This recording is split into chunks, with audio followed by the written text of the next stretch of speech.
ભાઈ મહેનત કરવી.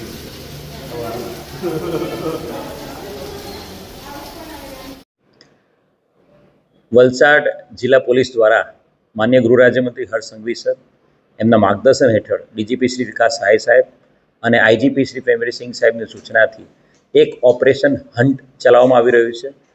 હન્ટ ઓપરેશન અંતર્ગત એક આખું નેશન વાઇડ ટ્રેકિંગ આખા દેશમાં વલસાડ જિલ્લા પોલીસમાં ક્રાઇમ કરીને નાસ્તા ફરતા ભાગતા આરોપીઓ, વોન્ટેડ આરોપીઓ બાબતે કરવામાં આવી રહ્યું છે.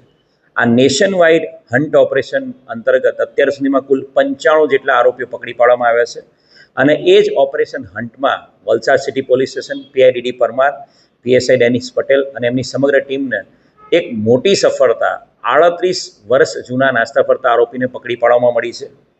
1988માં દિલીપભાઈ દેસાઈ નામના એક વ્યક્તિ જે વલસાડ સિટીમાં એક ફેક્ટરી ચલાવતા હતા, એ ફેક્ટરીના જે કર્મચારીઓ છે એના પગાર જે એમણે એમના ટેબલ પર મૂકેલો હતો, એ ટેબલ પર મૂકેલો પગાર છે એ આ જે આરોપી છે એ આરોપી પ્રવીણ ઉદાભાઈ અસારી, એ આરોપી અને એનો મિત્ર એ 2 જણા આ પગારની સમગ્ર રોકડ રકમ લઈને ભાગી છૂટ્યા હતા.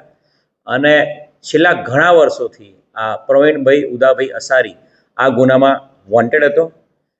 ડીડી પરમારની ટીમ એમણે ટોટલ ટેકનિકલ ઇન્ટેલિજન્સ એની સાથે સાથે આ આરોપી જે છે અરવલ્લી અને રાજસ્થાન બોર્ડર પર ગામડાઓમાં ક્યાંક રહેતો હોવાની ચોક્કસ ઇન્ફોર્મેશન હતી.